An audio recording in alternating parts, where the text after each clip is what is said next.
Okay, we're starting here, I think, a few minutes early, like we usually try to do. And I know that this is a live stream, Ask Me Anything, on a Wednesday and on a Tuesday. Normally, we have tried to do these on Tuesdays in the past, but I think next week we'll be back on our regular schedule on a Tuesday night live streams. But so this week will be a little different. I know last week we had two of them. We'll get into the program here today. I know one thing I highlighted with this particular Ask Me Anything live stream tonight, we'll probably be talking about the DOGE training classes starting tomorrow. Our first one officially, our first one is in Tumwater. And then there's a series more, and I'll go through some of those here as well. And just a real quick recap on just some updates here, since this is an Ask Me Anything video, and I just want to remind people that if you're going to ask questions, if you can, just make sure that you put the highlighted @We the Govern down below in it. There's a lot of commentary that tends to happen in the comment section of the live stream usually, and that's fine. That's great. A lot of times people are talking back and forth to each other. In theory, I'm here to try to answer or do my best to answer any of the questions that you might have. So I'm just asking you to use that if you can when you're actually asking a question.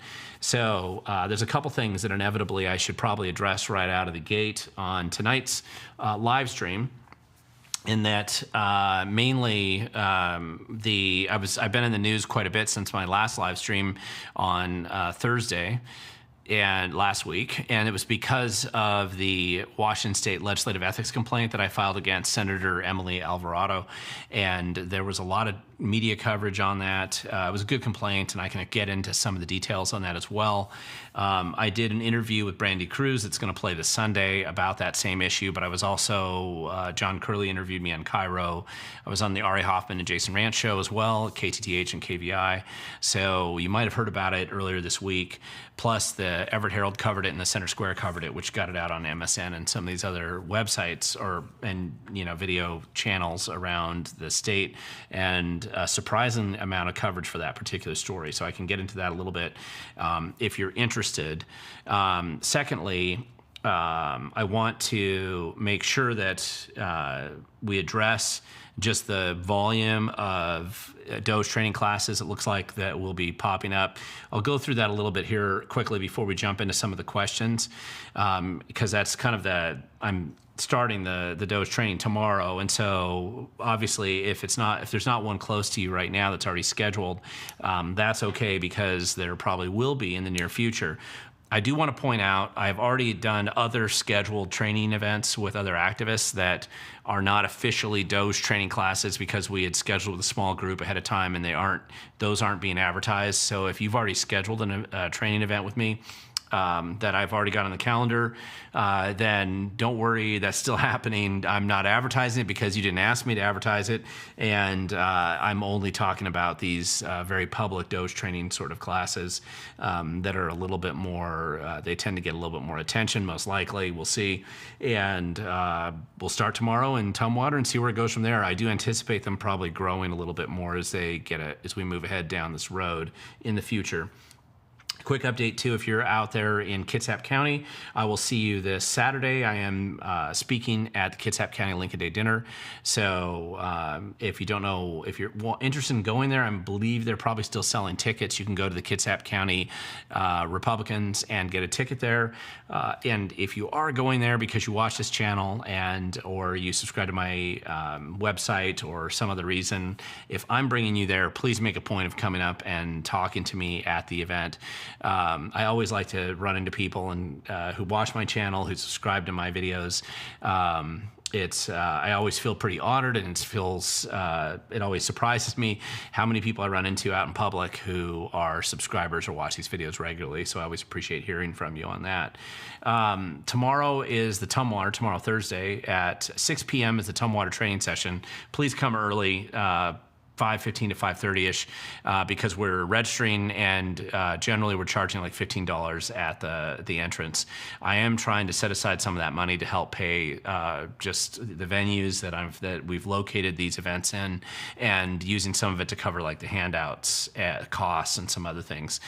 And it's just a way. I anticipate there's probably a lot of left-leaning folk that may or may not come to some of these events, and that's fine if they do. There's nothing to hide, no super secrets. I'm sure they'll want to pretend like they're spies, but nothing to hide here. We are going to be doing our best to expose all the challenges and issues that we have in government today, and hopefully giving people some tools so they can actually get out and do that. So I don't care if anybody from the left wants to come and observe this. They might learn something themselves. However, just as a point, we're going to be hitting the program pretty hard and fast, focused on a lot of things like effective use of public records, team building, recruiting whistleblowers, using both the PDC complaint process and the state legislative ethics complaint process, similar to the one that I just was making a lot of news lately with the complaint that was filed against Emily Alvarado. And other, how to prep the data that you're collecting and be able to distinguish between what's actually really hardcore corruption versus just basic government incompetence. And I'm happy to get into that a little bit more. People are already posting up questions, and so I'll be starting to get into some of the more details on this as I jump into some of these questions here. But so real quick, Tumwater's tomorrow, which is Thursday, and that's at the Remnant Church in Tumwater. The actual location information is on my website. It's also on the last video that I did on the YouTube channel for about DOGE training, so it's in the description section down below in the video. Then it's Marysville the following, which is the 17th, so that's April 17th. April 28th is Tacoma, and that's actually at University of Puget Sound, unless they freak out and decide to take away the room from us. It does look like the Kelso event, which I haven't posted officially the location yet, but I believe the date for that is May 1st, and we're pretty solid on that. I am working on a Spokane date, April 23rd, and probably maybe also doing something out there on the 24th. I might be out there for 2 days, just depending. We'll kind of see how that's coming together. I'll probably know within the next day or so. And I'm working on a Skagit location, Bellingham, Yakima, Tri-Cities, and probably a peninsula, either Port Angeles or Sequim area up there, and as well as Vancouver. So I do anticipate quite a few of these programs. If you don't live anywhere near one of these locations, just talk to some people locally where you live and see about organizing a venue. We're trying to go to venues like churches or someplace like that that can hold a decent number of people and usually have a reasonable audio video type program, microphones or some kind of presentation. I do have kind of a PowerPoint that I walk through if the venue is conducive towards that. I do have a lot of handouts. I don't need the PowerPoint necessarily, but I do think it makes it a little bit easier for the audience to follow along. And it'll be, I think, fairly effective training. There are some more advanced types of training that I'll do with groups of people that kind of get to that point, but this is mostly an open, just an education focused training to help people kind of take those first steps into being effective, essentially watchdogs, and starting to expose some of the issues that you're going to inevitably find in your local and state government. Not so focused on the feds. It is focused mostly on state and local government. And believe me, you're not going to have any shortage of things. I wish I could say you would, but you won't. Once you get started and start peeling back the layers of the onion, I wish I could tell you that you're going to be pleasantly surprised, but you probably won't be. And inevitably, you're going to find stuff that needs to be worked on. And the only sad thing is that more people should have been doing it a lot more aggressively, doing stuff like this in the future. So there will be quite a few more of these events coming up. I do have some other speaking engagements kind of structured out there. I know I'm going to be at the Pierce County Lincoln Day Dinner, emceeing that one on the 17th. And I will not be in the Skagit County Lincoln Day Dinner. I thought I was going to be up there, but as it turned out, there were other speakers. Brian Haywood's going to be a prime speaker there. I do encourage you to go there, but I'm not planning to be there that evening. I've actually got a son's track meet that I'm going to that afternoon. So anyway, I hope all's well, and let's get into these questions. Some of them are popping up here. Quick reminder again, hit the @We the Govern down below. Just try to put that in there if you can remember, because inevitably, every time I'm doing these, pretty soon there's just so many things that are popping up on the screen. It just makes it a little bit easier for me to zero in on that and get to those questions as I go along. So let's jump right into it. I can't guarantee I'm always going to be able to answer your question, but I will do my best and try to do it roughly in the order in which they are sent to me. So let's jump on the first one. Graphics Guru has a question here. Hello, Glenn. Nice to meet you. New to the channel. Question: did you hear Trump's tariffs is pausing, or I'm assuming you mean that it's pausing except for China? That's what I saw last I had checked before the show prep was finished today.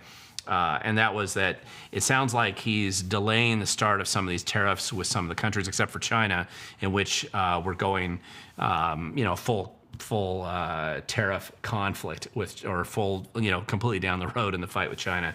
I do have to tell you, I mean, most of you watching this channel would only know me because of my background with activism, maybe over the last 15 years or so.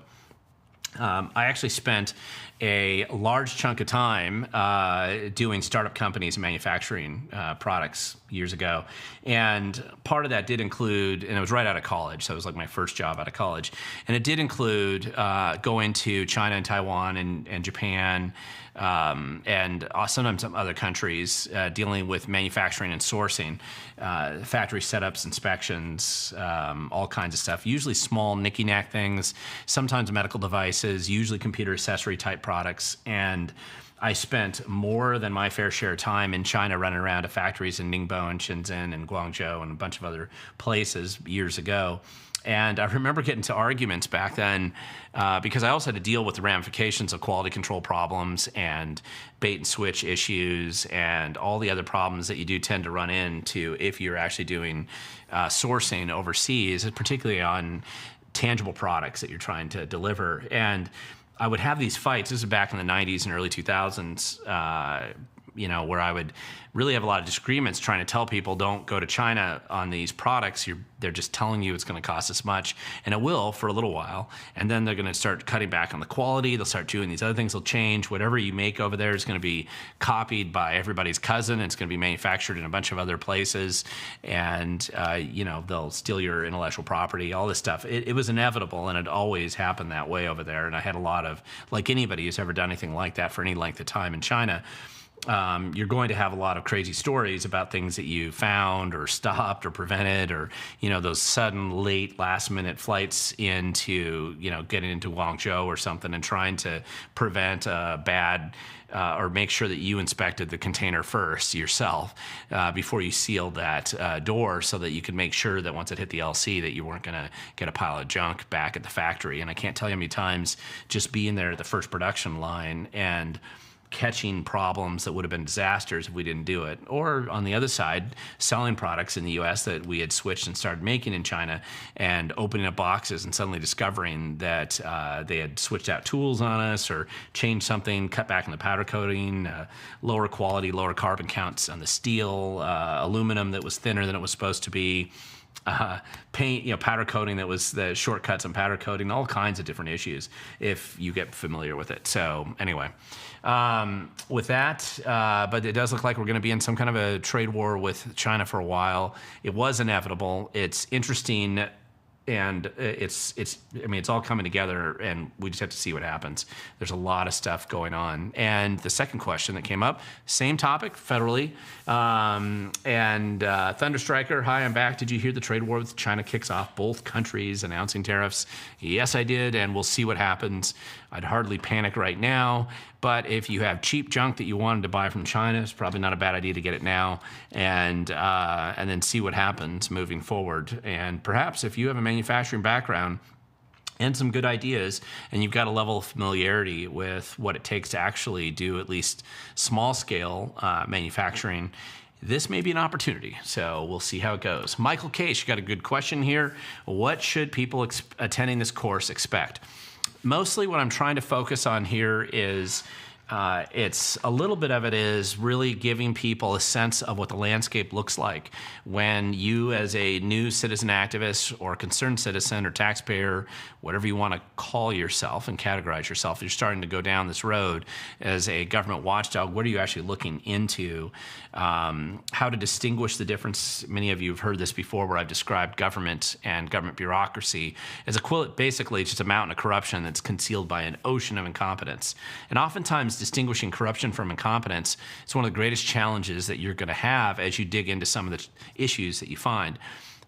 Now, either issue should be resolved and fixed in government, whether it's just egregious incompetence, whether it's waste, that's just stupidity, or whether it's fraud, outright fraud. Now, there is a difference, and everybody wants to immediately go to fraud, but sometimes what you find isn't fraud.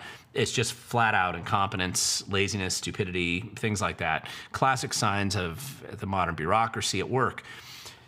The issue is, how do you address each of those, and effective ways of documenting what you discover, how to verify it, how to recruit whistleblowers, how to utilize the Public Records Act, how to follow up with enforcement actions, such as they are, and as toothless as they may seem, there's still different things you can do on referring things to the state auditor's office, investigations there, at what level you can take that information and refer it to the feds for public integrity investigations, when you can work with your local prosecutor in figuring out things that may fall into a category that they would actually do something with it.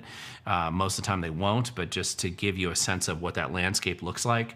Methods and techniques for where to find the kind of low-hanging fruit and problems in local government in particular. Differences between school districts, city councils, fire districts, port commissions, things like that. State agencies, which are a little bit bigger animal to tackle, and how to look at things and break down the budgets. There's also strategies on team building and whistleblower recruitment that I go through.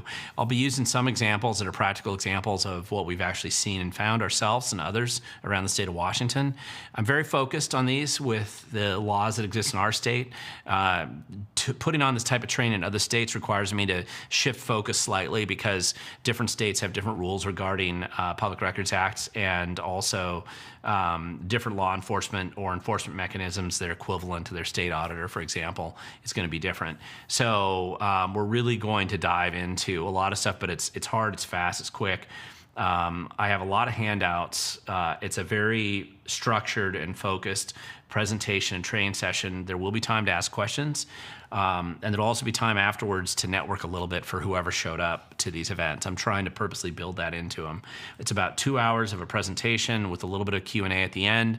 And then for those who want to come up and talk to me directly afterwards, I'm trying to make sure that we have enough time, maybe an hour or so afterwards, an hour and a half even, where I answer questions, and just hopefully I'm giving you enough templates and outlines and structure and suggested directions, templated records requests, all kinds of other things that I'm hoping that the majority of people who actually want to get active will have everything they need when they leave one of these training sessions to get started where they live. So I'm optimistic that a lot of new people are going to be involved and engaged in this process, and there's no such thing as too many people looking at government and digging into this stuff.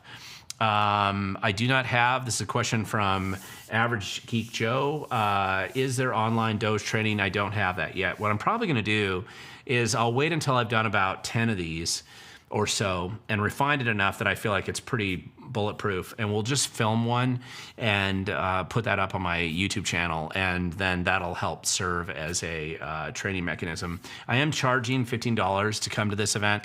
It's some of that money's going to the venue, some is going to go to cover some of the costs of doing this, and it's also just so that we can start building a list of people. I'm not trying to do like a mass mailing list here. What I'm trying to do is put together a list of people to know that, okay, in this county or in this city, it looks like I've got 10 people who at least have indicated that they're interested in digging into government corruption, or at least getting a better understanding of what it is.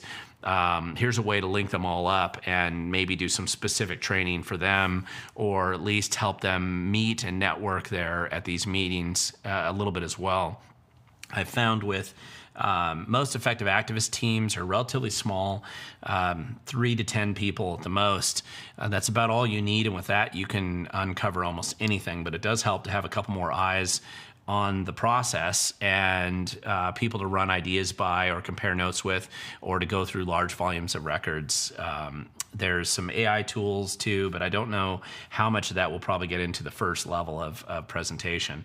But it should be enough to get a lot of you started who are interested in getting involved in this. Keep in mind the difference between the type of DOGE training that we're doing here in Washington versus the DOGE that you're seeing in DC is that we don't necessarily have access to behind the scenes and data that you're going to with Elon as he's talking about going into the Social Security Administration, right? The reason why they're able to dig into that data is they're getting help from the Treasury Department in identifying. This is basically how you start to find money laundering operations, right? You can identify all these anomalies with financial transactions in a very different way with access to that back end data. You and I are not going to typically have that. Every now and then a whistleblower will give us stuff that gets us down a very interesting rabbit hole, but most of us won't have that to start out with. We don't need that to make a big impact. It would be great to have it to make the most impact, but initially this is where we're starting, and you deal with what you have, not the perfection that you wish you had, and there's a lot of impact that can be had here with this. And for those of you that I talk to on a regular basis already out there doing some of this, I wish there were more, but there are a number of you. You'll understand if you're really experienced, you may feel like it's more of a refresher course, but there aren't that many people that are that experienced at this, so I'm just really hoping that this is about spreading the knowledge far and wide. Related to that same question and Average Geek Joe, I think this is what you meant here. Online DOGE training for those who can't drive to attend. Not yet. Eventually, however, there's nothing like an in-person event because of the ability to network with other people who are interested about the same subjects where you live. And secondly, to ask questions in a live format setting where you can have a little more interaction. You're asking questions right now tonight. This is a live stream, Ask Me Anything event, but it's not the same thing as being there in person with me and being able to interact that way and interact with other people in your community who oftentimes care about the same issues.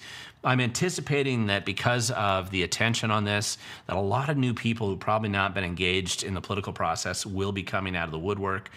That's what we're trying to find. Listen, the more the merrier. The future belongs to those who show up. You hear me say that all the time. Getting these people to come and show up will make a big difference. We are doing DOGE training. I just was in a conversation. We're trying to figure out the venue in Skagit, and Whatcom is highly likely. I was planning to do Whatcom only, but I think I'm going to end up probably doing a Skagit and a Whatcom event. If I'm doing it in Whatcom, most likely I'll probably do it a little bit further north of Bellingham, but just to capture, there's a large number of activists up in the Linden area and in kind of the Blaine, Linden area, Ferndale kind of area, and I want to be able to make it easier, hopefully, for them to attend up there as well. So we'll see how that goes. Mind blown watcher. If you had to move to another state, which one would it be? I have to tell you, I lived on the East Coast for a while as a student. I traveled extensively in America when I was working, and I was in my 20s and 30s. And when I extensively, meaning a lot, I had traveled for a living, making factory tours, product development work, sales and presentations and all that stuff. And so I did that a lot. And one of the things I used to do, I was a runner, and so I used to always go running in the various communities that I would be in. Especially when I was single, I would take extra time on the weekends and go run road races, 5Ks and 10Ks on the weekend. So I've traveled around America quite a bit, actually. Spent a lot of time in many states in America. I haven't been to Alaska. That's like the one state I don't think I've been to, but I've been everywhere else. I love Washington, and the more I traveled in America, the more I loved Washington. Not because of the political folk out here, but I love Washington. I'm obviously a fifth-generation Washingtonian myself. My kids are sixth generation. I'm pretty tied to the area.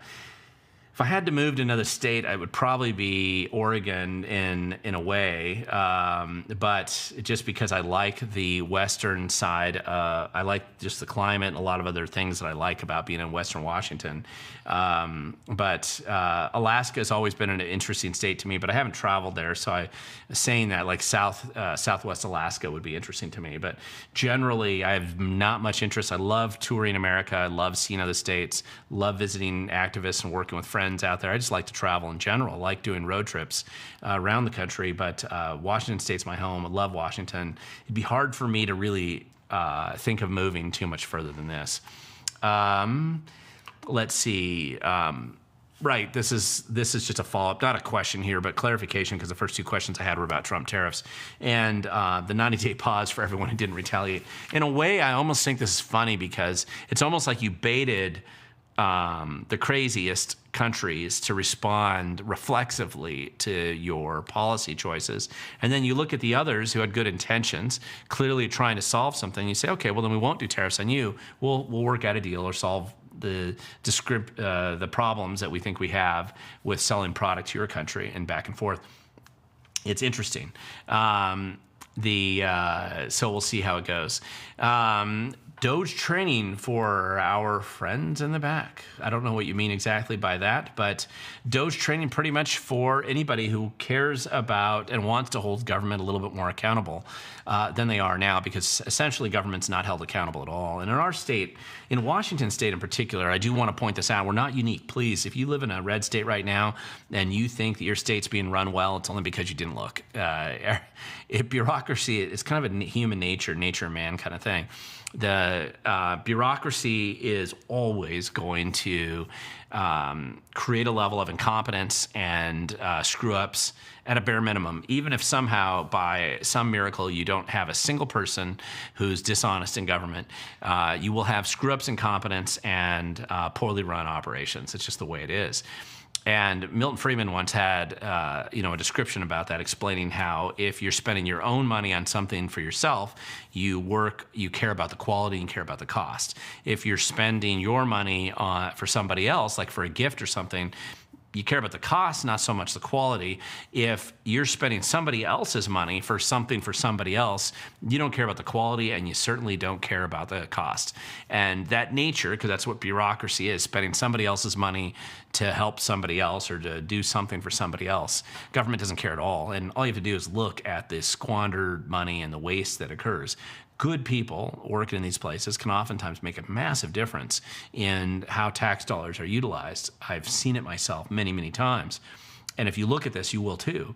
But it's inevitable that what you have is a lot of bad choices and bad decisions that produce bad outcomes, and not what we think we're paying for. So one of the things that we will find when we're digging into government is, and you got to approach it with an open mind, because what happens if you have too much of you have to be very careful about confirmation bias. It's one of the problems with government watchdogs. Confirmation bias, meaning that you presume everybody's corrupt, or that you presume that it's fraud that you're going to find. You really just have an open mind, dig into it, and see what you find. Sometimes it will be fraud. Most of the time, it's just going to be a level of incompetence and stupidity that sometimes boggles the imagination and makes you wonder how anybody could ever do things like that. Other times, you're just going to find, things that maybe there's all kinds of stuff you're going to find. I once talked to a city councilman who, when he got on the city council, all he started to do is every week go down and look through the expenditures in that city. And just by asking questions about those expenditures, the overall, that's it, just asking questions. What's this expense? Who's this vendor? Why are we using them? That kind of thing. The staff, just in reflexive response to that, because keep in mind, for decades, there hadn't been a single living soul in public office that had ever asked them these questions on the expenses, and millions of dollars of expenses. And so just by asking those questions, staff cut back just by default $150,000 of expenses that just vanished with no explanation. They just disappeared, mainly because staff didn't want to answer questions about the choices that have been made to lead to those vendor expenditures. Doesn't mean it was fraud. That doesn't mean anybody was stealing money. It just simply means that it's nature man when they get into those positions. Thomas Sowell once said, right, if you want to understand bureaucracy, you have to understand that they care about output, or they don't care about the outcome, they just care about the process. And once you understand that, it's why the planning department doesn't care that there's 4,000 backlogged building permits in Thurston County, because they don't care about that. They don't care about producing good results. They just care about finding some excuse to keep people caught up in perpetual limbo, so that when you say growth pays for growth, that you can just take the money from them, make them pay you for your own incompetence on an hourly basis as you discuss the problems with their permits that aren't real problems but allow you to delay it for a couple of years. Well, you collect more money and justify your bloated budget at the office. And that kind of thing will drive people crazy, but it is the way bureaucracy works. And if you don't think so, it's only because you probably haven't paid any attention or worked with them before. It doesn't get better. But it does get better if you pay a lot more attention to it and dig into it. Boy, we got a lot of questions, so we are going to move and jump into these as quick as I can. ITA, hey, We the Govern, do you think Washington State DOGE can help with the state overreach executive order that came out yesterday? We should be letting the AG know about I-2066 as well as those battery solar wind farms. I'm not sure which state executive order you're talking about, so I'll have to dig into it. There's really no limit on the things you can look at, and you're supposed to be able to look at as a government watchdog. There are things that you will not be able to access. You won't be able to easily access bank account information, not legally anyway. Whistleblowers might give you information that you wouldn't otherwise be able to normally get. You won't typically be able to access when you're digging into like the cost of employment inside state or local government, you can see how much people are paid. But to look at the benefit picture, which is a better reflection of true costs of public employees, say, there's parts of that are going to be redacted for good reason, because it has to do with personal health care issues. So those costs are a little different, and you can look at the macro costs, but you're not going to be able to look specifically. Like, that's a pretty legitimate exclusion on the Public Records Act access to the data.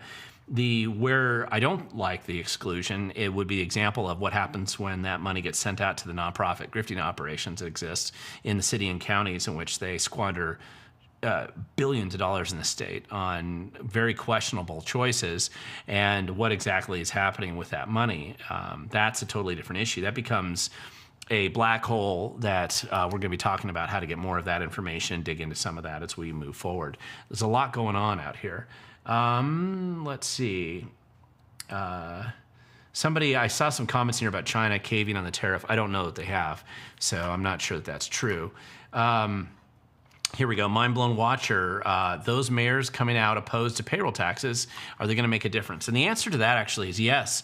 In fact, having so many mayors go in there and testify against it, on top of even the Seattle Chamber of Commerce, the discussion of the kamikaze economic policies in Washington state and how destructive they are, that was not a speech that was given to the state legislature by a Republican. It was given to them by a Democrat, somebody who spoke the language that a Democrat would speak, and especially trying to compare it to the Trump in that particular quote set. What was interesting, though, is she made a really very solid, valid point, which is that you create suicidal policies, right, that are going to drive your budget and your local government into oblivion, right? Smashing it into the aircraft carrier, for lack of a better, since we're using the kamikaze analogy here. And that isn't going to actually solve the problem that you think you're trying to solve. And she was mainly reflecting on the payroll tax increase in Seattle, which those who have been paying attention cut the Seattle budget by surprise by $47 million. So when you have nearly a $50 million budget shortfall in a city the size of Seattle, that's fairly big. Those of us who were critical of the level of stupidity and ignorance that it took, economic ignorance in particular, plus a denial that math is real, for the Seattle politicians who thought that was a genius move, none of us are surprised. In fact, it'll be worse next time. But the unfolding outcomes, the inevitable results of really some of these policies, for some reason, it's generated more of a hard left push to make it double down on bad and double down on dumb. And that's really what you're seeing as its response to that. There are still sane people out there, sorry about this, who want to make a living, right? They want to have businesses. They actually want to profit. But when you throw crazy policies at them that are absolutely unsustainable, and unsustainable in the true sense of that word, and completely irrational, and create incentives for all the wrong things, then you'll have what's happening in Seattle right now, where businesses will decide, listen, let's just move across the river. We don't even have to impact our employees. They don't have to move. We'll just move our office, put it over in Bellevue, and voila, we make a lot more money. Our employees are happier. We don't have to step over homeless camps on the way out the door. Safer, cars less likely to be broken into or stolen. It's a win-win for everybody except for Seattle, which then loses those jobs, those businesses, and that income, as they've discovered recently in their tax reports. And it will only get worse in Seattle. You don't have the brightest people in the world there. It's very self-destructive, and so they are kamikaze economic policies. And that is the main pool that you're drawing your political class from and putting them down Olympia. Not that you can't find crazy people from Tacoma or from Olympia or Bellingham or Spokane or Vancouver. You can, and they clearly demonstrate the craziness every day in Olympia right now. But most of them are really coming from this greater Seattle area, which is demonstrating a lot of these bad ideas. ITA here, the USAG is tasked with identifying climate change policies at the state level that's holding back unleashing Trump's energy plan. Yes, that's not a question. That's true. That's what he's doing. And Washington State's going to have plenty of those. Then we have, and I mentioned that you stated here, right, that executive order. You're talking about Trump's executive order, protecting American energy from state overreach. Then, yeah, and Washington State is a bunch of really dumb policies that are going to probably fall out in that category. And not just the CCA, the Climate Commitment Act grifting schemes that Inslee ran out the door and dumped on the state on his way out because he wanted a job after he left governor's office, but also just the other types of ridiculous policies. I mean, though there's a lot. It'll be interesting to see what they actually come up with there. This is from Jake. Hello, Glenn, Spokane Young Republicans. Very excited to go to your event. Is there anything we can do to help you get going in Spokane? Well, here's the thing. I have a venue that I'm working on now. We'll confirm it tonight. It might be, there's 2 days that I'm kind of looking at right now in Spokane. So even though I haven't necessarily nailed down the location, I'm planning to probably do one DOGE event and then one event that's maybe unrelated or sort of related to that. It kind of depends on what people's interests are out there. The DOGE event, it'd be best if everybody who wants to do it kind of coordinates and they all go there. That's going to be April 23rd and 24th. That's kind of my plan right now. Haven't formally set up that time. So that's what's going on. Glenn Vanderwell, sorry. I'm sorry, late in when Snohomish County. That's my Marysville class that's scheduled right now for April 17th on Thursday. And so that'll be next week. And so that's going to be a good event. And hopefully, if you live nearby near Marysville, you can come there to that event. That's going to be at the Reset Church. Again, most of these programs are generally starting at 6. I have the specific times in the video description of my DOGE video and also on my website. And I'll be updating both of those. I'll go back and I'll update those as we confirm the Skagit and the Kelso and the Spokane events and the other events, just to keep that running list going so that people can go back and see what's going on. Actually, I just missed a question back here, so I'm going to jump back to it. And this is because you didn't say at We the Govern. It's a little hard for me to pick it out there. Corey, any ideas as to why gas prices went up 40 cents per gallon in 3 days? Absolutely. A good chunk of that, at least we think about 40 cents of it, is the Climate Commitment Act. The new 6-cent gas increase doesn't actually go into effect yet, so that proposal is not why you're paying more in gas. And there's probably some other issues as well. But anyway, if you look at it, though, there's no doubt that of your gas increase, and I don't know if all of that 40 cents came out of that, there are some input costs that might have impacted as well, but I would say a good chunk of that's your CCA. If you took away your CCA right now, it would be 40 cents less. Climate Commitment Act, that's the scam that Inslee passed on the way out the door to extract money from the wholesalers and divert it to friends and grifters for grants that do nothing except enrich people who are insiders. So that's why you're paying for that. Mind Blown Watcher, the Cascades are the best. They're awesome. If you've ever spent any time in the Cascades as a kid, and even recently, I've spent a lot of time hiking in the Cascades, taking my kids up there, many different places, everywhere from the Canadian border all the way down to the Oregon border, down to the, it's an amazing amount of, if you actually take advantage of hiking in the Cascades, it's incredible. The Olympics are no slouch either. I mean, there's a lot of great places to go in the Olympics, and if you've ever spent any time there, they're highly unusual compared to many of the other places in America that you can go for hikes. And growing up here, hearing stories, I have pictures of my great-great-grandmother and my great-grandfather hiking up the Duckabush out on the peninsula and an elk hunt back in 1911. I mean, it's pretty meaningful to go back and really understand the significance of the wonders and amazing elements that we have in our state that just can't be replicated anywhere else. Okay, jumping down here, more questions. Then always, Mickey Martin, thank you for promoting the show. Always appreciate that. Let's see. Mark Knowles at We the Govern. Glenn, it appears to me that Ferguson's a flagpole. As the conservative wind blows stronger, do you think that his political ambitions will morph into a Republican to advance his career? I don't think so. Ferguson's never going to not be a Democrat. I mean, that is who he is.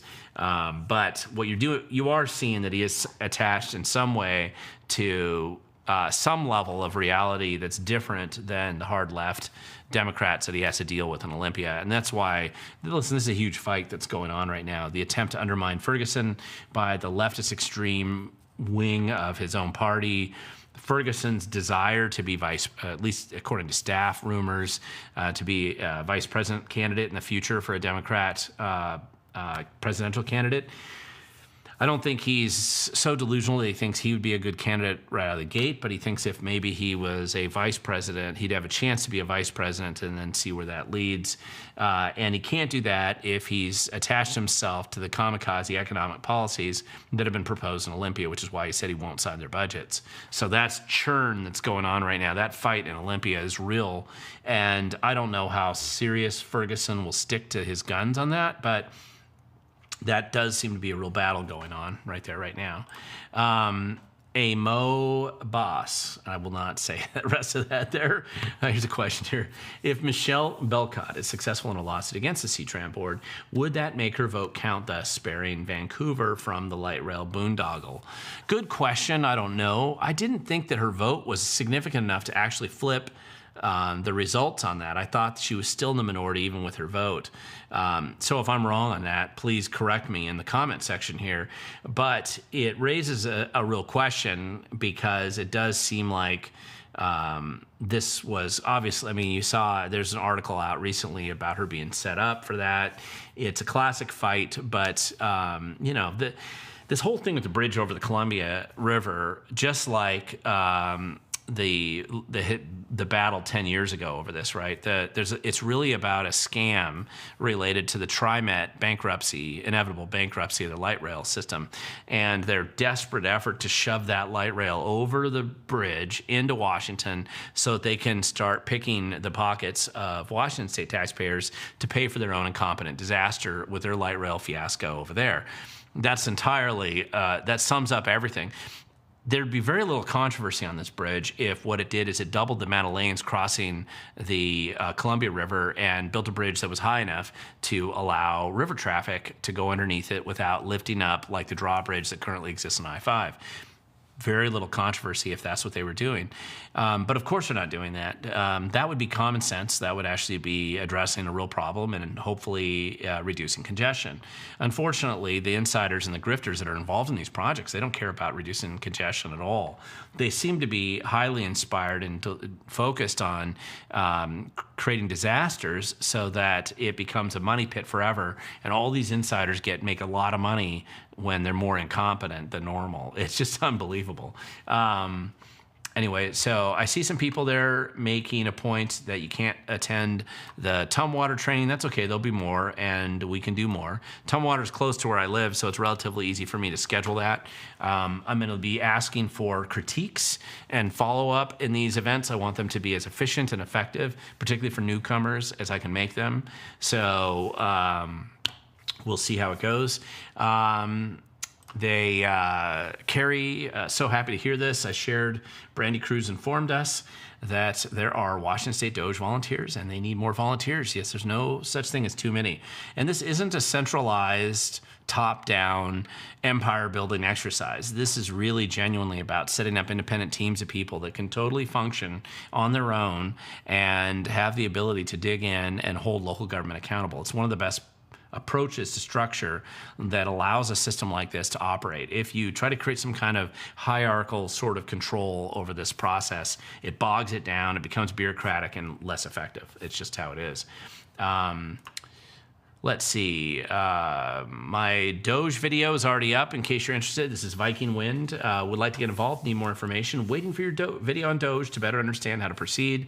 My video on DOGE came out last week. It gives you a list of the classes. I don't give a lot of the details about the curriculum. That's true. But if you go to one of these events, Marysville's not far from you.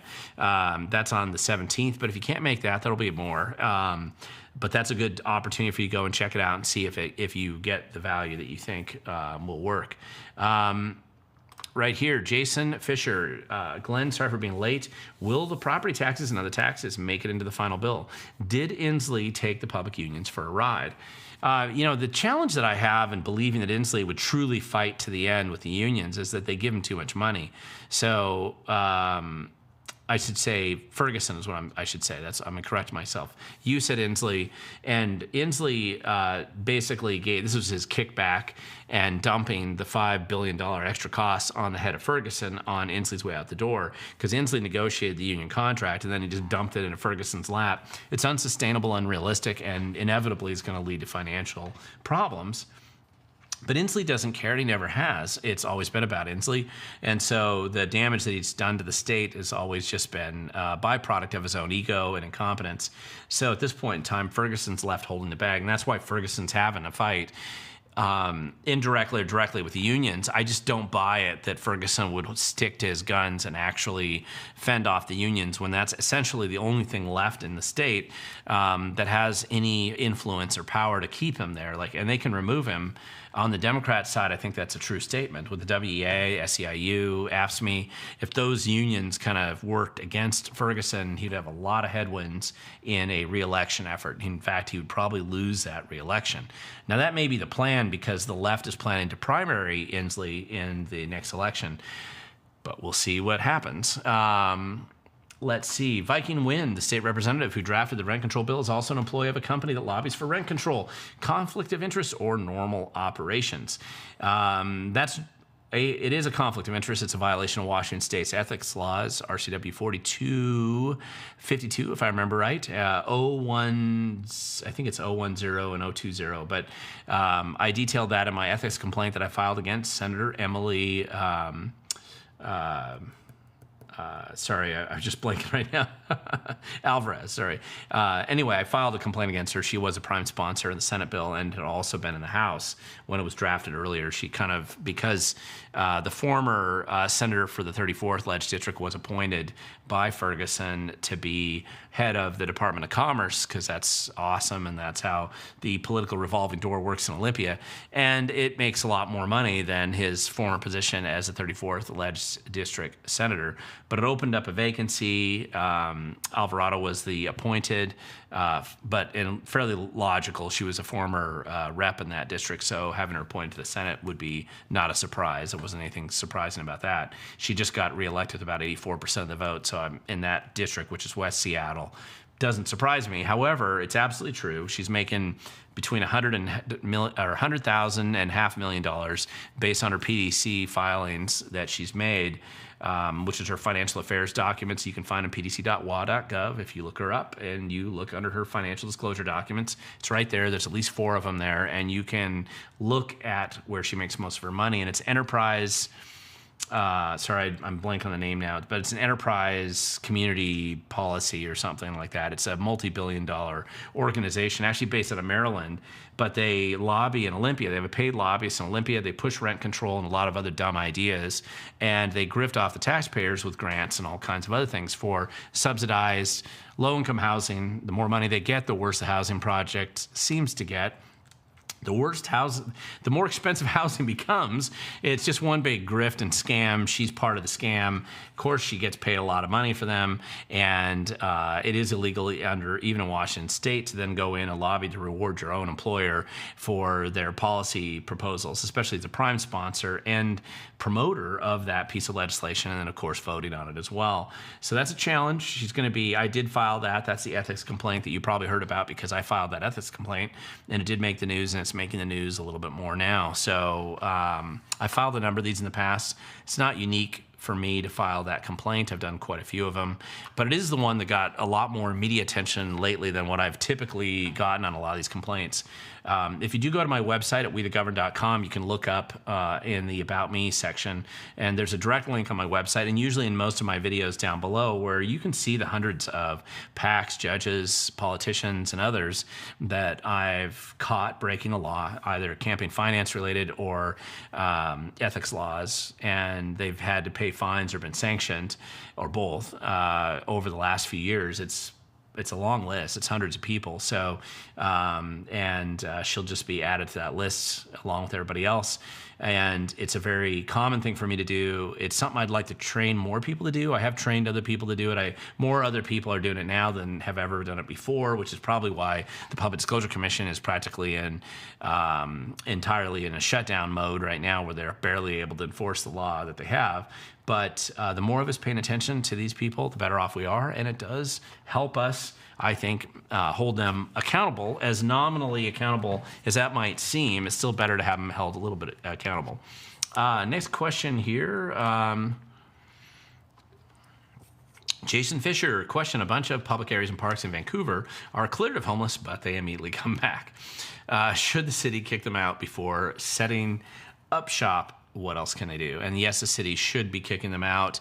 Obviously, there's a level of government incompetence and stupidity that generally would say, let's kick them out and then let them come right back right afterwards. Of course, if you happen to have the contracts on cleanup and kicking them out and other services that are related to keeping drug addicts on the street, maybe for you it's called job security, and rotating that crew around periodically will help you kick the cash back to your elected officials that you need to make sure that the grant grifting operations continue. It's kind of amazing, actually, how that works. But it's, as long as you understand the incentive structure that exists there, you can kind of predict these things moving forward. And it's also relatively easy from a policy standpoint to address whether there's the political spine to do it. It's something that does need to be done. So, Stuart Carmichael, thank you so much, Glenn. I cannot make the training, but pray that it will be so very successful. Thank you so much, Glenn. You're the best. Thank you. That wasn't a question, but I do appreciate that. And thank you for the nice words there. And we'll see where it goes. Janice Lohman, question: will they be live streamed? No, I'm not planning to live stream right now, at least initially. I may eventually live stream one of them, or at least record it and then post it up later. I'm not really set up great to do a live stream format in that type of a training session in a live stream format. I don't know how interesting that would be, to be fair, and maybe I just don't have the right perspective on this, but you would really need to have, I think, in order to make that an interesting live stream, you would probably want to have a couple different cameras set up, synced into the same live stream, and then be able to modify the feeds or switch feeds just to keep it kind of interesting. But maybe that's just me aspiring to a level of quality I'm not capable of achieving in that kind of format right now. But I would like to become more capable of doing that. We'll see how these programs go. And if there's a high volume of interest where we're not able to hold the number of people coming there, then that's probably going to incentivize us to post more videos about it or trying to get some more promotion out there as best we can. I like this mind-blown watcher. DOGE Sound Transit. a person would absolutely drown in that corruption and be crushed by it. That's how it is. Let's see. Jen Cole. Question. I thought we approved the lottery to pay for education. How are we going to afford a 3% property tax? Well, that's a good point. And the lottery money was essentially just extracted. The promise to pay for education, it's always about the kids, right? That's how they always justify almost every new tax. And most of the time they're just lying. They don't plan on actually putting those taxes to use in any productive way, rarely towards what they say they're going to do it for.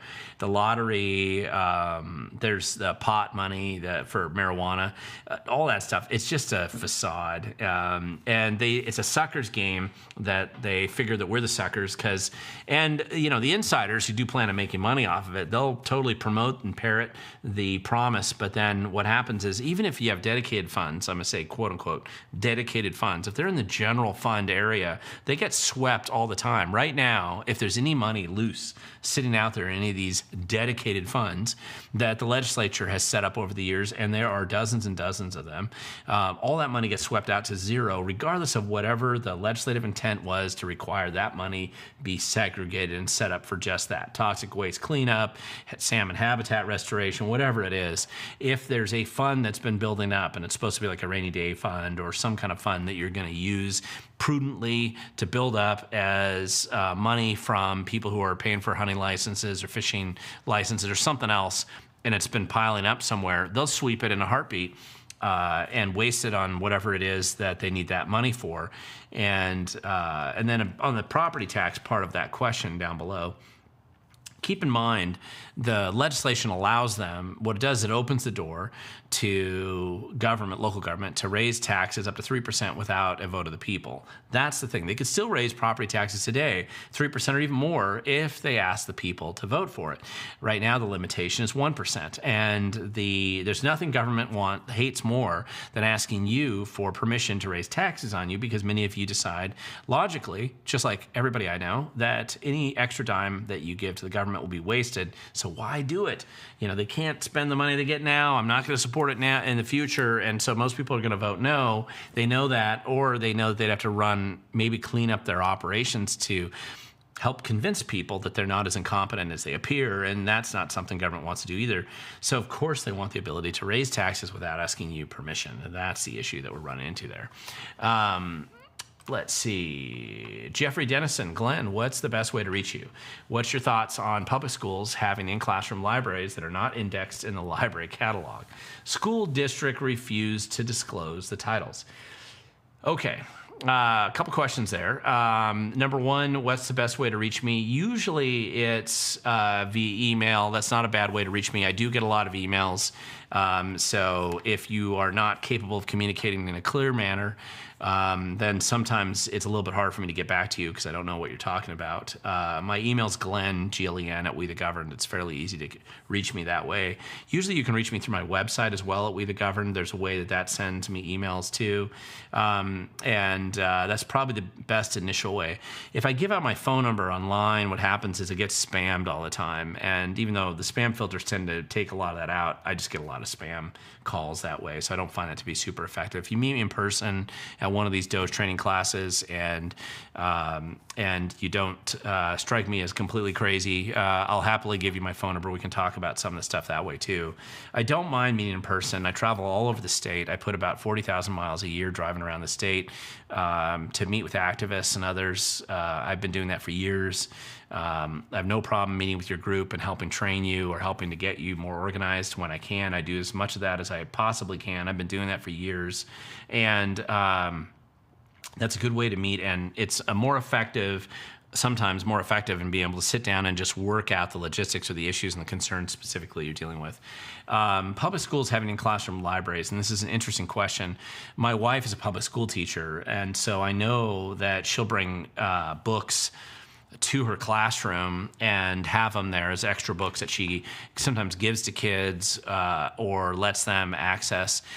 She's 8th grade, so I'm not sure that it's officially a library. It's probably not on the index in the library catalog, but usually I know she's always very careful that there are always books that have already been approved for the school library if it's going to be in the library. The likelihood is that the school itself, when you ask for a records request of the information that they have, if the index doesn't exist under Washington State's Public Records Act, they're not obligated to just go out and make a new list for you. They're only obligated to give you information that they already collect. If they don't collect that information, they don't have to give it to you. So therefore, it's a little bit harder to get that information. I'm a little nervous about that if you're seeing bad actor activists, teachers deciding to use that loophole as a way to hand out all kinds of garbage to students in the classroom. And that could happen. I can see how that could happen in some cases. So I'm generally opposed to that. But anyway, that's interesting question. So I can tell you're digging into the school district. Always a good thing. Barbara Hanson, Washington native, transplanted Oklahoma, but have followed you a long time. I'm excited to share this news about what you're doing in DOGE with family. Thank you so much. Thank you for sharing it widely. And Oklahoma needs some DOGE work too. I have friends that live there, and Oklahoma, despite being run by Republicans and people, corruption and incompetence in government doesn't have a party affiliation. There is an ideology on the left that does encourage and drive it and supports bloated and incompetent and bad government. But government run by Republicans can be just as corrupt and just as incompetent as government run by Democrats. It shouldn't be. In theory, there is a home for reduced, smaller government, more effective government on the Republican side, and that home doesn't exist at all anymore on the Democrat or left side. However, Republican government in places like Idaho and South Dakota, North Dakota, Montana, Oklahoma, Texas, places like that, there's plenty of corruption and problems to uncover there as well. I do not care about the party affiliation, supposedly, of an elected official. They're either doing a good job managing the resources that the taxpayers give them, or they aren't. And the bureaucrats who work for them or under them, or at least being supervised by them, are either doing a good job or they're not. And most of the time, it's not. So anyway. Jason, question, what's your thoughts on the Colorado bill making misgender illegal and the power of schools to remove kids? Yeah, I saw this, and sometimes you see other states, it almost feels like they're trying to purposely turn themselves into a complete disaster zone, and they're arrogantly throwing out some crazy bills. The idea of, and for those of you who haven't tracked it, if you want to follow a state that's going crazier and further down the rabbit hole than Washington, look at Colorado right now. And it's weird. It's I don't know what there can't be a good political upside for this in the end. Either they believe their election system's so corrupt in Colorado that they can just retain power no matter what, or they believe that if they pass crazy, dumb, stupid bills like this, that they can drive away the people who'd vote against them, and then that's one way of holding on to power. And keep in mind, the political class does actually think that way sometimes. That's why you see cities like Detroit or Chicago or other places elect complete, abysmal, horrific people, even when everybody knows they're corrupt and dishonest, and they don't care that they're destroying their city and wiping out their community because they believe they can hold on to political power longer. They still get money, they still profit, they still do well, they hold on to power and prestige, even though they're destroying their community. And you see that happen time and time again in places like that. Motivating them for the right reasons to do the right thing isn't oftentimes going to work. You just completely have to replace those people.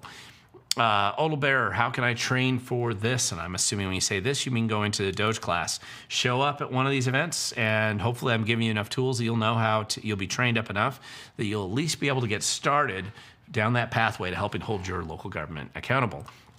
Do we sign up for the DOGE training or just show up? You can show up because generally I'm doing a first come, first serve. What I have done in the past, and I'll probably do some online sign up programs in the future. Right now I'm not doing that yet. If we run into capacity problems or other issues like that, I may start doing sign up. But what I have found is if you do a free sign up, it gets flooded with bad actors, and then they aren't really planning to come. They just block it all out so that people don't think they can come. First come, first serve tends to allow people to actually be there, and if they show up, they get to be in the class and do the presentation. We're not going to turn anybody away unless we're at room capacity generally, or if you're not willing to pay a nominal amount. I don't think $15 is too much to cover all the costs that might be associated with one of these.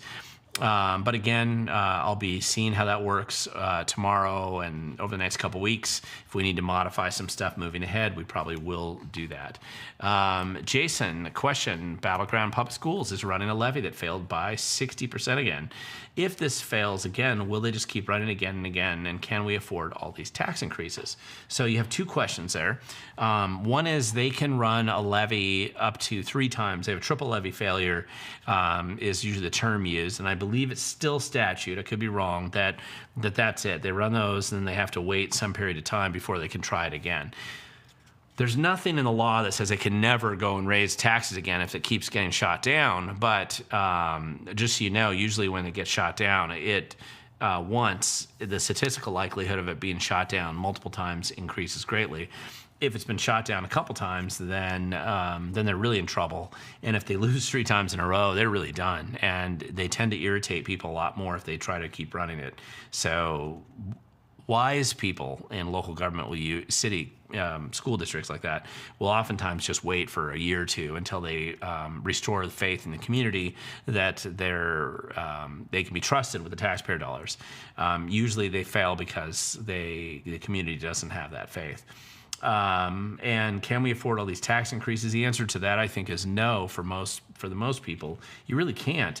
And we're hitting this point where there's probably going to be an effective drop in the tax collections in Washington State. You know, there is an inflection point in economics, right, where you raise it, and it's kind of like the Laffer curve, but I mean, basically you raise it so high that you start collecting a lot less money. Washington's there, and we're going to hit that wall, and I don't see how it's going to go moving forward from there.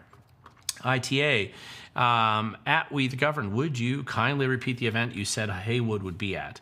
I think I-2066 is so important, and Trump's executive orders yesterday will affect their fight, and I'd love to engage Let's Go Washington about this. So Brian Haywood's going to be at the Skagit County Republicans, speaking there May 3rd, and that's coming up. That's a Saturday up at the... it's at the hangar where they usually do their Lincoln Day dinner. I've spoken there before, and I've been there the last couple times. So that's where he'll be at. I-2066, for those who don't know, that's the initiative to protect natural gas that the corrupt judge in King County overturned the other day. That's getting appealed, of course, to the Supreme Court.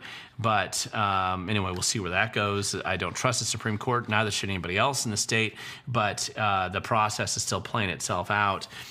There's nothing that Democrats appear to like more in our state than overturn the will of the people, if that will of the people is at all different than the orthodoxy that's being pushed currently in government. And I think that's what we're seeing right now. Let's see. Chris Minier. Not even a week yet, and I'm already missing John Carlson as I start work at 6 in the morning. Do you know of anyone on the horizon who will be able to replace him?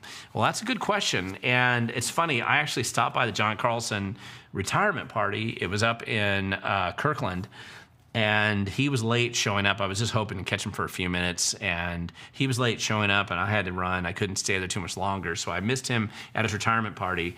But we'll all miss John Carlson on the radio in the morning, and I'm sure there's going to be other people who fill those time slots, radio companies, and they're usually pretty good at doing that.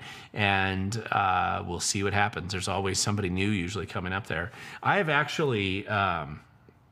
years ago, I was going to be a substitute talk show host because I've done plenty of radio over the years, but not as a consistent thing. I don't think my schedule will be conducive to consistently doing it every single day the way that you have to be if you're somebody like John Carlson or Kirby Wilbur back in the day or Jason Rance and Ari Hoffman today, where they're really consistently, they have to do their radio show at those times.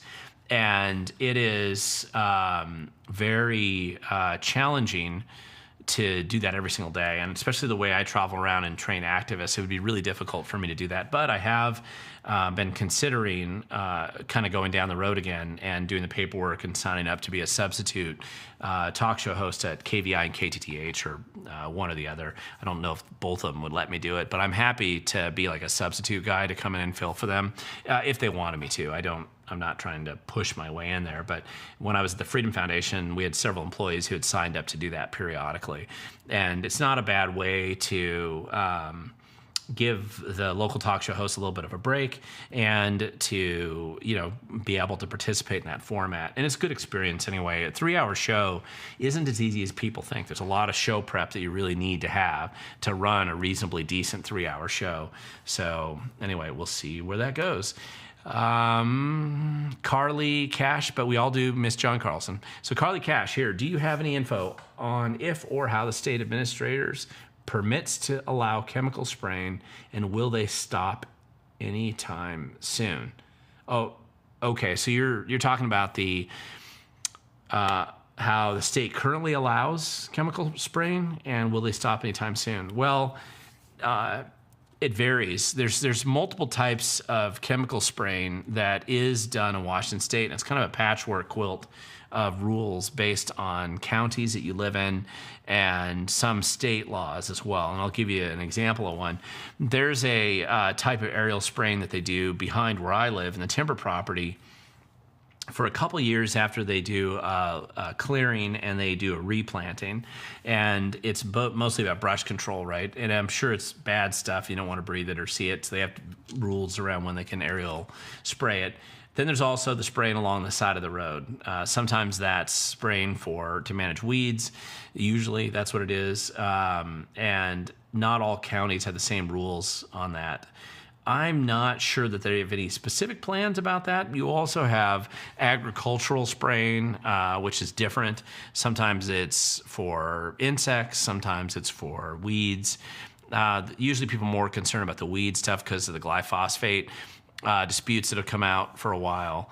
And there's all kinds of issues too. There's a difference between spraying and timber property, for example. And I'll give you an example of if you plant a tree, say you're trying to plant evergreens of some kind, fir, cedar, something like that, and you keep the weeds back from the trunk about 3 feet or so, the first, say, 7-8 years of the tree's life, the size of the trunk size will be 300% larger after that period of time. Now, mostly it's fairly logical because you have a competition for nutrients and resources within that space that directly, weeds are going to absorb those nutrients and water to some extent too, and prevent that tree from getting those nutrients. Otherwise, it would naturally flow down to it. So if you maintain fewer weeds around it. And the other thing is nobody's eating a tree. So there's a little bit less concern for the most part with that type of spraying versus, and probably a little bit less on the side of the roads versus agricultural spraying, which there's been a lot more of an issue lately. So I don't know if I'm helping you at all on that, but I'm not aware of the state coming in and instituting any kind of widespread ban. I generally don't like the state getting too involved in that stuff within reason. So when you've identified a health problem, obviously you want to stop it. But you'll get a lot further in agriculture generally, not through regulation as much as through education and understanding why it is that there's a policy that they're performing right now that you may not like. Brian Smith, howdy, where did you get that shirt? A t-shirt right here, and it does say Unleash Washington. And I did get it from, it was a group founded by Brian Haywood. I always like this theme, though, because I've always said just unleash us on Washington, and we will fix and address a lot of problems that need to be addressed. And that's what it says. It's Unleash Washington. Unleash Washington. Jason Fisher, how will the state certify gun training classes? Oh, this is a good question. And how many are they required to certify? Will they only certify one in Spokane or Seattle? Yeah, this is a good question. And this is one of the problems with some of the dumb bills that the legislature has been pushing on gun control, especially Ferguson. This is Ferguson space. I mean, Ferguson has been horrific on anything related to freedom of speech or the Second Amendment issues. He's just, in every measurable way, one of the worst humans you've ever had in public office for that stuff.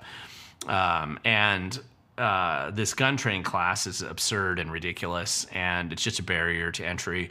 And of course, it's definitely going to be one of those ways that they want to prevent people from being able to defend themselves or be able to exercise their Second Amendment rights, or even the more aggressive firearm rights that are outlined in our state constitution, which are conveniently ignored by our political class and probably our legislative, our Supreme Court as well.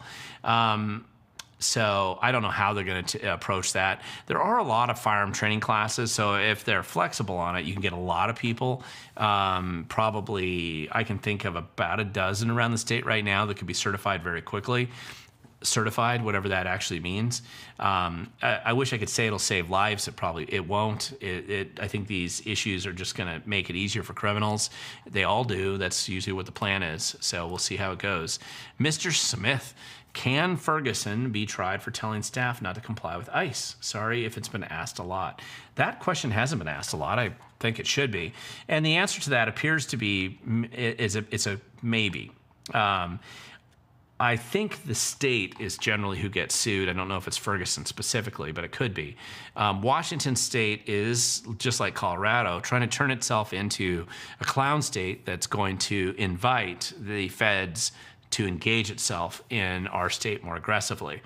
And Ferguson's going to probably do that in a number of ways. Chris Reichel certainly trying to do it at the OSPI side, Office Superintendent of Public Instruction, with his weird and obsessive goal of apparently destroying public education and declaring war on girls' sports and then bragging about it. So I'm not totally sure why, I think he's setting himself up for it. Washington State's Department of Licensing and the egregious disaster that our voting rolls have become in our state, especially with the open and obvious enrollment of non-U.S. citizens, that's going to probably invite government interaction. And that is more of the nexus on where Ferguson is going to tend to get into trouble with the feds, in my opinion. But we'll have to see how that goes. Let's see. Idaho just passed a parents' rights bill. How do we get this in Washington? Well, you're going to have to elect some different state senators and legislators in about 7 different ledge districts around the state and replace them with people who aren't crazy. By doing that, you can get it passed to the legislation right now. I'm not totally sure Ferguson would sign it, but you could do that. Let's see. Jason Fisher, question is crazy as this may sound. Sideshow Bob may be the moderate. Whoever further left could run against him, and that's true. The plan that the Democrat insiders, the infighting that's going on right now, is they do plan to run somebody against him and try to primary him. And it's an open, this isn't a secret, this is well known. So that's why the Democrats were willing to go so nuclear on him over the budget issue. So anyway, we'll see how it goes. Carly Cash, oh, okay, sorry, you were talking about something totally different. I was referring to the spraying, often mistaken for contrails. 30 states have signed on to discontinue the activity. And I thought it was, they don't call it that though. They call it it's like geoengineering or weather engineering or something like that. I saw the one out of Florida that was passed. And to be honest, actually, that is something that Washington State, I could totally see them passing a law like that. But we'll see how it goes. And that's, I'm sure, interestingly enough, you may actually get some, because what it really is saying, it doesn't admit that anybody's doing it.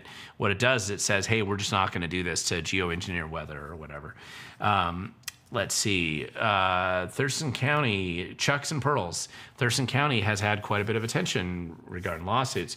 Child sexual abuse predators not being held to full extent of the law and paying the federal government just under $1 million for fraud. That's true. Thurston County has been in the news for a lot of bad reasons, and Thurston County gives us good reasons to be in the news that aren't good. They're bad. Missing money at the Atrium Center, the fraud that they did allow in the COVID money. I did an article or a video about this one a little while ago. And of course, the friendly environment that they've attempted to set up for sexual predators, but that hasn't been as beneficial to them lately. So we'll see how it goes. We do have, of the 5 county commissioners in Thurston County, 3 of them are hopeless clowns, corrupt to the core, totally unsalvageable.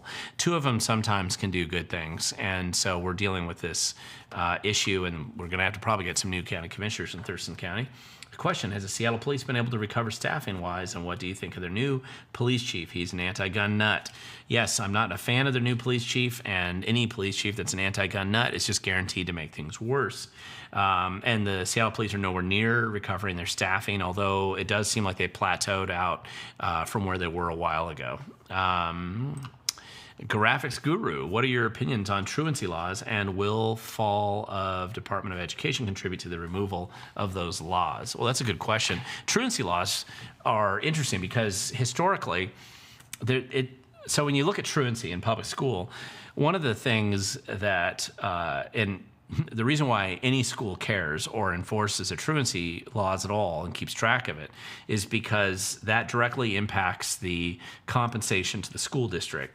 The state gives money to a school district based on the number of students that they have in the school district. The problem is you have a population in any given school district of about 8 to 10%, it depends on the school district, that is transitionary, meaning that somebody might be in Tumwater and then their parents get divorced or something and they move to Olympia, or their dad gets a new job in Bellingham, they move to Bellingham, or they're deployed military and they get sent to Germany, or something happens. And so even though you can say that the school full-time school headcount would be, say, 1,500 students, the reality is that's not the true number. The true number ends up being 1,386 when you actually look at the cumulative attendance record of those schools. And so that's why they keep daily attendance records at the schools, because that allows them to kind of track the actual attendance of the kids, and that's what determines state reimbursement. When schools are caught committing fraud, sometimes it's around falsifying attendance records, and schools have been caught doing that before, which is not so much in Washington State lately, but it has been something that's happened in other states more recently, and it historically had happened in Washington for a while, so that's why they instituted fairly strict rules on this. And so because of that, there's truancy laws, right? It's generally supported that if a kid's out playing hooky from school, that they need to be enforced and brought back. They've watered down a lot of those truancy laws lately. I don't even know that they're enforced that aggressively. But as the Department of Education crumbles and continues to head in a direction that, well, it depends. The federal Department of Education, no one cares. They're just a money facilitator. Cash goes through them and gets dumped elsewhere. If you fired every bureaucrat at the Department of Education in D.C., nobody would really care or notice, because they don't provide much in the way of value, and they certainly don't educate any kids. The OSPI, Office Superintendent of Public Instruction, which is Washington State equivalent to that, as they're kind of collapsing under their own incompetence and collapsing test scores, and Chris Reichel does his best to convince as many people to pull their kids out of public school as he can. I think when that starts to happen, then what you're going to have is truancy is going to be probably one of the lowest things that they're going to be concerned about. What they usually do is when the truancy is creating a budget problem for the schools, then they modify their rules around truancy to inflate and falsify the truancy numbers under some legal structure. Same thing that you've seen schools get caught with when they're rewarded for test scores. Then you catch teachers falsifying test scores in some of these school districts. I'm not aware of that so much happening in Washington, but we've definitely seen it happen in Baltimore and in Chicago and other places. So there's quite a few things going on right now. Don Swanson, can Washington State stop the logging of our national forests? I don't know that Washington State can necessarily make an impact on the logging on the national forests too much. Part of this is there's no level of stupidity actually worse than forest management than the current approach taken by National Forest Management. Keep in mind, there's two types of national forests that people oftentimes think about. And if you aren't familiar with the timber policy, it may not make much sense to you, but there's national parks, and nobody's talking about logging in national parks. The national parks will just be allowed to grow and burn up someday in a forest fire. That's kind of the plan for most of the national parks. Then you have U.S. Forest Service land, of which there's millions of acres in Washington. Oftentimes, U.S. forest land is around national parks, but it's mainly in Washington State. You're going to see it out in the, like up through the Okanagan area, down the Cascade Crest, and then out on the Olympic Peninsula a bit. And U.S. forests are managed very poorly. Theoretically, they allow logging, but one of the problems has been when you have beetle, especially in eastern Washington with beetle infestations, pine bark beetle killing all those trees, and then they stay upright until the next opportunity to burn up comes along, and then they burn super hot and they wipe out massive areas of land and set it back 100 years, for the environment in those areas. That's kind of the objective. The environmentalists seem to like that. That seems to be their goal, is to burn up as much forest as they can, as fast as they can. And there's nothing better than preventing people from logging, or thin logging, especially forests, to get there. So Washington State, I'm not sure that they have much control over reducing the logging on those properties. Washington State does have control over Washington State forest land, which is I think it's larger. I should go back and double check this. I don't know if it's actually more forest land than what the feds have, but it's a lot. And part of it was because of the structure of Washington State. When we were founded as a state, like many of the western states, we set aside sections of forests, mostly forests, sometimes farmland and other places, to use as natural resources to support schools. That was the theory. And that operated for a while. And then they decided that they got, especially spotted owl world and all the stuff that started to happen around that time, they essentially really cut back on managing the forests. And keep in mind, for those who have not paid any attention or studied this at all in history, the way forests had been managed before the modern kind of settler sort of modern logging operations occurred is that the tribes that lived here would just burn the forest periodically. If you didn't have a natural burn, they would burn periodically. And they did it for forest health mostly, and for habitat management, not because there was some kind of communal with the nature as much as it was just if you burned occasionally, then you never had the radical fires that you would have later on, and it would keep habitat open for hunting and more conducive for human habitation. So the early photos that were taken around the Civil War era in Washington State and Oregon and other places where you right now have dense forests, but they put these cameras, it was a new technology at the time, the top of these hills, and they took these big 360-degree images. It was the early stages of like the U.S. Geological Society, I think, that did that. Under a different name. I don't remember what it was called back then, but it was a federal agency that did this. And they documented all these areas. And today, these thick forests are there. But back then, they were actually patches of forests. They weren't the thick forests we have today. The salmon streams oftentimes had no trees at all along them. And yet they had bigger salmon runs than we do now. There's a shocking amount of ignorance that the environmental movement pushes into forest management, and it's a willful choice because it's political.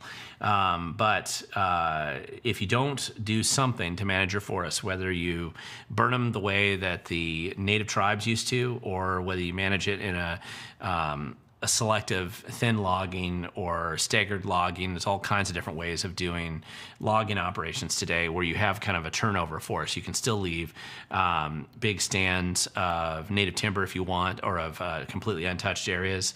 Some areas you're going to leave that way anyway because they're too difficult to manage anything anyway differently. But and then it's just, there's going to be a lot of logging you could do in our state to improve the environment. But I'm sure most people, that will not be how most people see it. And therefore, we'll just let it burn up sometime. Let's see. Chucks and Pearls in September 24th. Federal government gave our region $4 million in VA Washington funds. And we have all these community services and agencies and advocacies that get all the funding and the public, not service. Yeah, suspect. Yeah, that's right. I mean, the VA, unfortunately, at a local level, go into each of these little departments when, we'll be looking through this with some of the DOGE training, and you will find how this money is just wasted and squandered. It's ridiculous. Thunderstriker 303, is there anybody in the Democratic Party that you think has the best chance for running for the next election? I'm assuming you're talking about at the national level, and frankly, right now, I can't think of anybody that's got a really good chance. We will probably know who the Democrat frontrunner would be at the federal level in about a year, I would say, maybe sooner, but it's just going to take a little bit of time, and there's a lot of craziness right now, which reduces the likelihood of sane people to come forward. Jason Fisher, I got a question here. Will the training requirements for a concealed carry license allow us to carry in more other states? than we currently can with CCW reciprocity, is what you meant. That's a good question. It might. I'm not familiar with most states, the majority of states have reciprocity, and that means is that if you have a concealed carry permit in one state, it'll let you carry the firearms in those other states. And I don't know how many states there are that have a different level of reciprocity and require it only if you have this amount of training, for example. We have to see. Here's a question, John Curry. What do you think will happen with Trump's federal election executive orders? Well, the first executive order that has a clock ticking on it. It ends in June, and essentially it's one that the feds can make a huge amount of headway on without the state cooperating at all. So if the state decides to go down the crazy town, which is probably what they're going to do, then in June I would expect to have an exposure, public exposure of all the non-U.S. citizens that are registered to vote in Washington and those that voted. The data exists. What you and I can't do as an average citizen is access the federal side of those databases to figure out who's not a U.S. citizen. And it looks like that's what the feds are going to do through the Department of Homeland Security. Security manages most of those databases. So if they do that, that just simply exposes the emperor has no clothes, and everything that we've been told about our elections in the state has been a lie by everybody who works in government in our state. So, they can either cooperate and fix it, or they can decide that it's okay. So, I think it's a big deal, and it's not the only thing that needs to be done to address elections. Now, the second part of his executive order, the last one, I did a video on this, has to do with same-day results. That's something that would have a huge impact in our state, and whether Washington State wants to do that or not, I think we may be forced to do that because all states still have to be the same, generally. Let's just say they have to have the same. You can't dilute the votes of other states through incompetence or corruption in your state. That's the theory. We'll see how that goes. The feds have passed laws in this in the past. I do not know if they have the votes to do it right now. I'd like to say that they do. I'm not sure if they do. Janice Lohman, has there been any progress changing squatter rights to protect the owner in Washington State? Good question. I thought there was last year, but I'm going to have to go back and look at it because there were a couple cases in Washington that made national news and also statewide news, and some of them received bipartisan kind of support for recognizing there was something wrong. So, guys, I am coming to the end of the time for tonight's live stream. We've been doing it a little bit longer than I try. I try to do this about an hour, but it's about an hour and a half we're approaching right now. Not that I mind, but sometimes I think I'm boring everybody out there. Looks like we've had about 1,000 views tonight, with 120 of you are still on right this minute.